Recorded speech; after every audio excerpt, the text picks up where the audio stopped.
Welcome to the Kindness Project, the podcast designed to share stories of kindness and share how kindness can make positive change in our world, one small act at a time. This time on the Kindness Project, Christmas enthusiasm, Christmas dinner, and we have a Kindness News Christmas special. Are you finished watching your Christmas in Mates video of Mexican prisoners? New Mexican. What do you mean New Mexican? Oh, New Mexico. Yeah. I don't know whether New Mexico, people who are in prison in New Mexico are called New Mexicans though. I don't know. You confused me at the start of the podcast already. Oh, do you want to try and get that water in your mouth? Anyway, welcome listeners to the Kindness Project. I'm joined by a girl I love so much. I almost love her as much as pigs in blankets. It's Feeling the love, man. Feeling love. And who are you joined by? I'm joined by a girl who didn't get her introduction sorted. No, I was too busy watching that prisoner video. And I'm joined by a man who is so passionate about Christmas, he won't let it start until the month of December. I'm joined by a girl who now improvs her introductions. It's Charlotte. Look, Christmas shouldn't start until December, I don't think. I mean, when I'm in.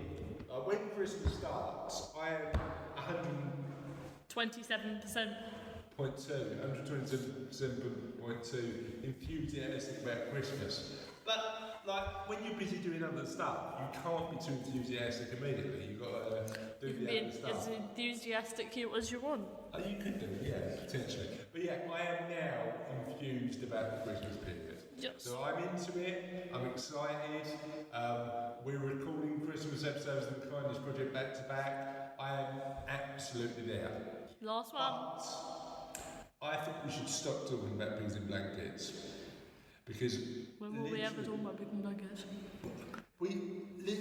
I'm looking back, because we did an archive episode last week talking about some of our previous episodes, and about 12 of them are called Pigs in Blankets. We talk about pigs in blankets even when it's not Christmas. So you enjoy pigs in blankets? I do. So, what are you looking forward to most about Christmas? You know what I'm conscious of? This episode is going to be released just after Christmas, I think. Oh. So I hope, listeners, you had an amazing Christmas. Enjoy your Christmases. We definitely will. We will. And you might, in your post-Christmas phase, you might want to get in touch with the Kindness Project. You might be, now you've got a bit more time over Christmas, listening to some of our back catalogue. I'd recommend the Barry and Beryl edition. I can't remember what it is. Start from the beginning, it's amazing. Start from the beginning, it's amazing. So, in case we've had some new listeners over the Christmas period, where can they find out a bit more about us? Oh, well, Facebook has this magical thing called a search bar, and you can just type kind of into there, and then if you go over to Twitter, because Twitter's great, I love Twitter. You can just type into there @HoloKindness, and if you go over to Instagram, we're called HoloKindness there as well. Have we got an Instagram page? I didn't know that, did I? I'm one of the hosts of the podcast, and apparently we've got an Instagram page. We do have an Instagram page. So it's HoloKindness on Twitter, HoloKindness on Holomancy, because Mancy's at the door. HoloKindness on Twitter. On Facebook, we're at www.facebook.com/HoloKindness. And their email? holla@thekindnessproject.co.uk. Cool. So please do get in touch with us. And if you are a new listener that's joined us over the Christmas period, Christmas is about kindness, really. You should be listening to the Kindness Project. You can get involved with our show by answering one of our questions of the podcast, which is a Christmas-related one again. And it's, what's the best and worst individual elements of a Christmas dinner? Now, I've added the worst because I know that I've talked about my best element of Christmas dinner quite a lot. So tell me, Charlotte, what's the best and worst elements of a Christmas dinner for you? Oh, the best. Oh, God, I love Christmas dinner. I could really go for a Christmas dinner right now. I'd eat all of it. I love Christmas dinner. Every part of Christmas dinner is amazing. How about, Christmas food then? No, You love it all? can't hate on food. What food would you have more of at Christmas? It's not part of the Christmas tradition. Cabbage. Cabbage. I love cabbage and no one ever makes cabbage. You know what, Mum did a lovely cabbage for our mock Christmas dinner this week. Yeah, I mean, they used to serve it all the time at school, and I just love it. And they don't make it. No one makes it anymore. Yeah, I think mulled wine is the one that I'm less keen on. Mulled wine I don't like. I don't know how alcohol start. No, and I think I get a bit sick of chocolates by the end, but that's only because I love them so much I eat so many. But by the end, Yeah, they get stolen. God, out comes the Christmas puns. Oh God, that was a very, very, very, very bad pun. That was so bad. So, listeners, what we'd like to know is your best and worst elements of a Christmas dinner. What do you love? What do you hate? What do you hate? What do you despise so much you want to throw it in the garbage can? I know what my bit is, and I definitely won't be having it at my Christmas dinner. Gravy. And you know what? We're splitting our house now, aren't we? Yeah. Because Sophie, my youngest daughter, and I don't eat gravy, and you and Mummy do. We smother it all over the meat and stuffing. It's like a Marmite argument in my house, split right down the middle. I like Marmite. Yeah, you and Mummy like Marmite. Me and Sophie, it's like going and I'm a celebrity and trying to eat insects. Yeah, but I'd eat those insects. Covered in Marmite. I have it in Marmite, makes them all taste I better. eat those insects. You cover them in gravy, I ain't touching them. So it's just one of those things. So I think you should tell us, listeners, about your favourite Christmas food and also the stuff that doesn't really float your boat. So we'd love to hear from you. Anything else you want to add? Nope. Cool. Let's go with kindness news. Oh, yup. So for our last episode of 2018, you're going to share with us some more festive kindness news, right, Charlotte? Yes. Tell us about it. 4 stories for you today. 4! Oh, Kevin! This is the greatest show! Whoa! Greatest kindness news in the world ever! Right. When Santa climbs... Sorry, can you do the kindness news jingle, please? Kindness news.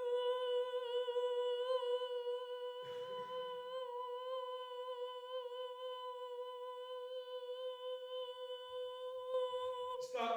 You do realise people are listening to this on their headphones. I apologise. And they've just gone, oh my golly gosh, what has that girl done? Is this... I've broken my vocal cords, I know. Yeah. Okay, kindness news what edition? Edition. End of the year and we're tired edition. So tell us the... Too lazy to name it edition. edition. Oh, used every name that we could think of edition. Done editions multiple times edition. Yeah. Okay. When children climb into Santa's lap and tell him what they want for Christmas, they often have to wait until Christmas morning for their wishes to come true. That wasn't the case for 3-year-old Madison Holman. I apologise for his name. Button's out again. I apologise for my pronunciation. I'm genuinely going to get Russell to edit that to a drum and bass beat so we can have a song that goes boom, boom, boom, boom. I apologise for my pronunciation. Boom, boom, boom. I apologise for my pronunciation. No, That'll be in all the clubs in January. Boom, boom, boom, boom. I apologise for my pronunciation. Boom, boom, boom, boom. I apologise for my pronunciation. This wasn't the case for 3-year-old Madison Holman this Sunday and Saturday. I just felt I apologise for my pronunciation. Apologise for my pronunciation. Just call everybody Steve. So little female Steve. Stevie. Little Stevie. She lived in St. Charles. St. Charles, can't get that wrong. That's fine. Missouri, yeah, that's fine. Madison's dad is Army. Madison. Stevie. Little Stevie's dad. Little Stevie's dad is Army Staff Sergeant Josh Pullman, who has been serving in Afghanistan for the last 9 months. She told Santa that her wish was to see her daddy. As soon as she told the man in red her Christmas wish, her dad appeared right on cue. She gave him a big hug. Pullman told the news that he was overwhelmed to hear Madison ask for him to come home for Christmas. It hits me straight in the heart. It's exciting to know that she's really excited for me to come home. Love it. The best part of Santa is Santa didn't just bring Madison's dad home for the holidays. Staff Sergeant Pullman has completed his tour. So he's back home for good. Mm-hmm. Yeah, it's got to be so difficult for kids of mums and dads who serve in the sort of any army if they're away for so long. I mean, just imagine me going away for 10 months a year. You'd be quite happy, wouldn't you? Yeah. Look at me. Okay, next one. I am confuzzled. You told me you had 4 pieces of kindness. I did! But one of them's been overwritten by the main page. Okay, so I need to find another piece of kindness news. Okay. I've got 2 more that haven't been overwritten. Okay. In a video posted on... I apologise for not having kindness news. I apologise for not having kindness news. Okay. In a video posted... So when it was almost given to a drum bass beat and... Steve. This is just getting more nonsensical as the weeks go on. In a video posted on YouTube yesterday, it says Tuesday. Officers are heard asking motorists what their kids wanted for Christmas and whether they had finished all their shopping. Helpers waiting at a nearby store then bought the gifts and brought them back to the vehicle to be delivered to the shocked motorists. Within 10 hours of being posted online, the video called Christmas Surprise Traffic Stopped with Lowell Police had more than 100,000 views. For those of you that happen to be stopped by the Lowell Police Secret Centre, here is the video. The police department wrote on its Facebook page Tuesday. Big thank you to Chief Steve Bukala, I apologise for my pronunciation, and Officer Scott Van Solkemer. I apologise for her pronunciation. For their participation in this community uplifting event. One driver can be heard asking the police officer, "Can I give you a hug?" Another motorist says, "I've been pulled over by police officers before and they've always been good to me, but never this good." The Lowell Police Department said it had been receiving... The other driver named Charlotte Dame said... I apologise for my pronunciation. The Lowell Police Department said it had been receiving messages from around the world about the video. Thank you to everyone that has contacted us regarding our Santa video. We are proud to be part of this great community and the Chief jumped at this opportunity to spread joy throughout our city. We all wish you a happy holiday season. Okay, and we'll share that video on the Kindness Project podcast website, which is www.thekindnessproject.co.uk. Next story. Ooh, where is my next story? It's there. Aha. You seem surprised to have found it. Aha! Aha! It just turned up. There's my story. Okay. Aha. Aha. Aha. Found my story. Toronto, when Pat Montgomery... Boom. You can't mess that one up. When we went Christmas shopping for her grandson last week, she didn't expect a spontaneous act of kindness in return. Montgomery was shopping at a Lids store from... I apologise for her pronunciation. Graham Montgomery Guitard, an avid avid. I apologise for the pronunciation of normal words. An avid basketball fan and Special Olympics athlete. Considering a Toronto Raptors hat and toque. What's the word? T-O-K-U-E. I don't know what that is. T-O-K-U-E? No, me neither. No. Montgomery asked a 16-year-old boy beside her what colour she should buy. The teenager, Anthony Ibrahim, said black because that will go with anything. Montgomery wanted to pay, both, but couldn't fathom spending nearly $90 on 2 gifts. She didn't expect what happened next. Ibrahim offered to buy the talk for her because he felt Christmassy. I don't know. Why did you spell it T-O? Q-U-E. Toku. I'm not sure what that is. What item of clothing is a top? I'm going to Google it while you're telling me. Ibrahim offered to buy the talk for her because he felt Christmassy. He said, "Would you mind if I bought the talk for your grandson?" Montgomery said. So it's a little woolly hat. It's a talk. It's a little woolly. Wait, how's it pronounced? So a talk, the dictionary definition is. What? We can't listen. Oh. It says a woman's small hat having a narrowly, closely turned up brim. That's a talk. Oh.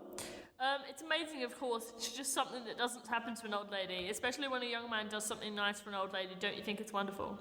Ibrahim didn't tell a soul about what he had done, but he did write his name on a receipt from Montgomery. And when the parents of one of Ibrahim's friends saw the receipt on a global news broadcast, Graham and Ibrahim were able to meet face to face. Outside the store where Ibrahim had bought the talk, he and Graham exchanged gifts.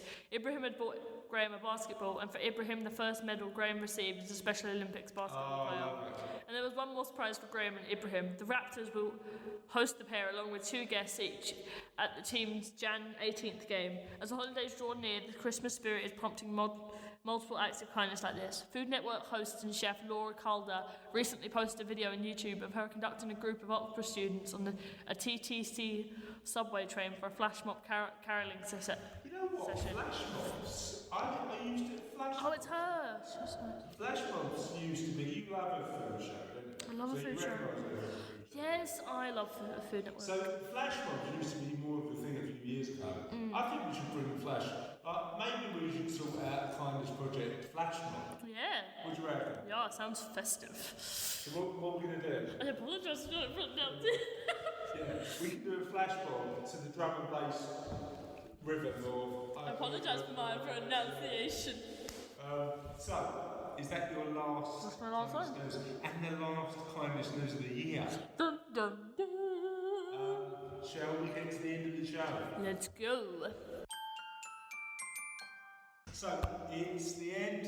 It's the And it's the end of our first ever year of the Kindness Project. Can you believe... We've been doing this for a year. We've been doing this for a year. Week in, week out, without fail, we've been talking nonsense for over a year. Yup. And you apologise for every single pronunciation. I apologise for my pronunciation. But Yes. it's the end of the year. It's the end of the year. But the end isn't really the end. The end is never really the end. Unless we face the apocalypse. Did we face the apocalypse? Not yet. We faced the pronunciation apocalypse. I apologise for my pronunciation. Never get told. But the end is the end when we do last week's question of the podcast. And I'm going to do that right now, because last week's question of the podcast was... If he can find it. What's your favourite Christmas tradition? And we have No, wrong one. But yes, one. Yes, one. Sorry, I was thinking what's your favourite Christmas tradition? And we had a bunch of answers. Dan Atkinson said, listening to Handel's Messiah whilst we ate our Christmas dinner. Handel's Messiah? It's classical piece. You love a bit of classical music, don't you? Like Chopin and Mozart. Not Handel? Not Handel. You need to get a handle around that. Roberta White said, sit down and put her feet up once dinner is done with a nice glass of something alcoholic, usually meths. I added that bit. It's not meths. It's Meths? What's meths? Meths. Like it's a paint stripper style engagement. Your nan doesn't drink meths. She drinks absinthe by the bottle. And spending time with my family, of course. Russell Dame's just got one word. Turkey. Favourite Christmas tradition is turkey. It's the only time it really has turkey. Genuinely, I don't know whether I'd continue the Christmas tradition of turkey. I'd have lamb. I mean, we're having turkey this year, but we're having a turkey Wellington. I love a turkey Wellington. But I'd have any other meat apart from turkey. Turkey's my least favourite meat. That's controversial. Miles Kempton said watching Home Alone at least twice over the Christmas period. Sorry, Miles, I don't think I've actually ever seen Home Alone. Have you never seen Home Alone? Mm-mm. You've got to get a bit of Home Alone in your life. I mean, I've seen bits and pieces, but I haven't seen the whole film. Don't change the sofa there, she might get the wrong idea. She might go, yeah, pop out Mum and Dad, we'll do whatever you need to. Tamsin Cullen said, Chris Dingle at our local church, I apologise for the mispronunciation if that's the case, with my kids on Christmas Eve. And Karina Murray said, being able to open at least one present on Christmas Eve before going to bed. You're a sucker for that. I love doing that. Can I just open one? Let them open one. Sue Nolan says she always gets Snoop Charms on Christmas Eve. Yeah. It's quite a nice one, isn't it? And then John Cook said, every Christmas Eve for the last 5 years, I've listened to Tom Baker reading A Christmas Carol. It's bliss. Francis Barrett said, it's my nan's birthday on Christmas Eve, so traditionally we all go to hers, uncles, cousins, etc., and have a buffet. We lost my granddad this year, so instead of going to hers, we'll be holding the annual Christmas Eve buffet at my mum's this year. That's a lovely one. And then Shilu Majecha said, I'll be making homemade pizza, including the dough, with dough balls and garlic butter, which is very nice. So, that is the final Kindness Project podcast for this year. I've loved it. Thank you for being my... We've still got a couple of years to go, right? Podcast partner. Why are you not trying to arm wrestle me? I wasn't. I was trying to give you a handshake and you fought it. My podcast partner in crime. Here's to... we're going to carry on doing this. Here's to an awesome 2019. And I hope, listeners, you've had an amazing Christmas and look forward to catching up with you in the new year.